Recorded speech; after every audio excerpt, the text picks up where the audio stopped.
राखी बांधी तोहर कोलैया को बवाले लगबे भैया तिवारी अपहर बवाले लगबे भैया राखी बांधी तोहर कोलैया को बवाले लगबे ससुर से नहीं हरैनी हो तोहर ला राखी लियनी हो ससुर से नहीं हरैनी हो तोहर ला राखी लियनी हो हो जतिया तोहर बहिनिया राखी बांधी तोहर कोलैया प बवाले लगबे भैया राखी बांधी तोहर कोलैया प बवाले लगबे भैया राखी बांधी तोहर कोलैया प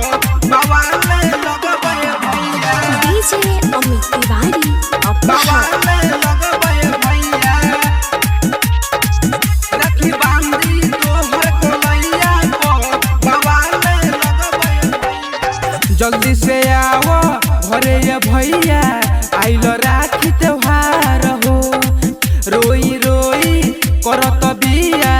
छोटकी तोहर इंतजार हो जल्दी से आओ घरे ये भैया आइल राखी त्योहार हो रोई रोई करत बिया छोटकी तोहर इंतजार हो साथे ले ओइनी मिठैया राखी बांधी तोहर कोलैया प बवाले लगबे भैया राखी बांधी तोहर कोलैया प बवाले लगबे भैया राखी बांधी तोहर कोलैया प बवाले लगबे भैया डीजे अमित तिवारी अपहर बवाले लगबे भैया राखी बांधी तोहर कोलैया प बवाले लगबे भैया राइटर संदीप जल्दी से आओ छोड़ के तू कतार हो लागता कि अधूरा हो जाई भाई बहिन के प्यार हो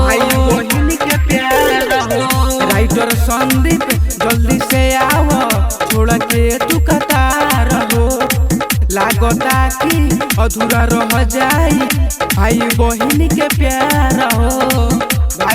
सुनील राजा के सुन कोलैया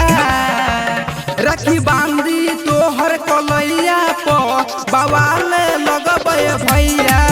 राखी बांधी तोहर कोलैया प बवाले लगबे भैया जगदम्बा रिकॉर्डिंग स्टूडियो टोकैला चौक।